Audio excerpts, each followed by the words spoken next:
Hey everybody, I'm Andrea Medina and we're here at Journalism Matters. We are partnering with the Guardsmen, EATV, the VEMA department, also CCSF to give you guys the 411 on what's going on. All right, so what is your trusted news source?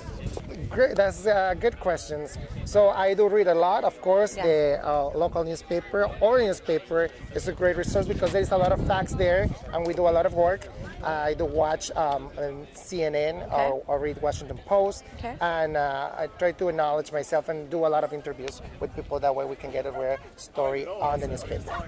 The way I consume news is I look at a variety of sources, liberal, conservative, like in the middle. I try to see everyone's, what their opinions are, and everyone's sort of stories on it. The generals, like the mainstream, ABC, CBS, CNN, Fox. Then you get the more like alternative stuff, but I don't want to be, when I see alternatives, I don't want to be like the crazy conspiracy pseudoscience stuff. I want to see like actual alternative viewpoints, like podcasts and like other like stuff on like YouTube and stuff.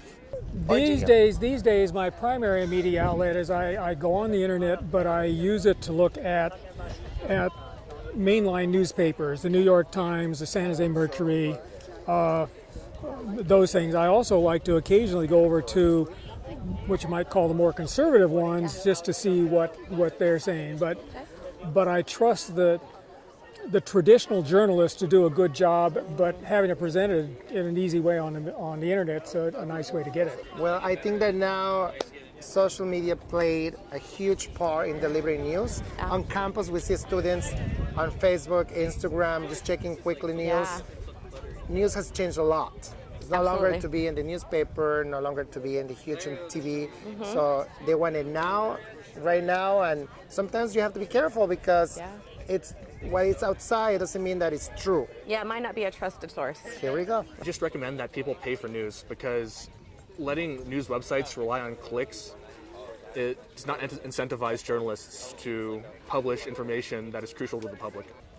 I don't view social media as any other type of media. Like they say that these companies that I just named before, Twitter, Facebook, YouTube, they're tech companies. They're not tech companies, they're media outlets.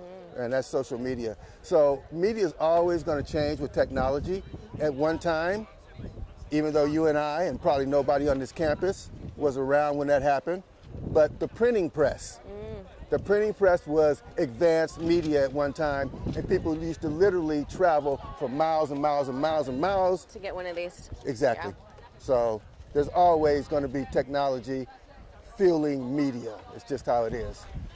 Well, thank you guys so much for joining us today. I hope you enjoyed all of the interviews and sound bites that you heard from all the passerbyers talking about President Trump and also what's going on in today's media. We would like to know what you, the viewer, think. So please hashtag Journalism Matters or find us on Facebook, Instagram, Twitter, at EATV, at CCSF. Hope to see you guys next time.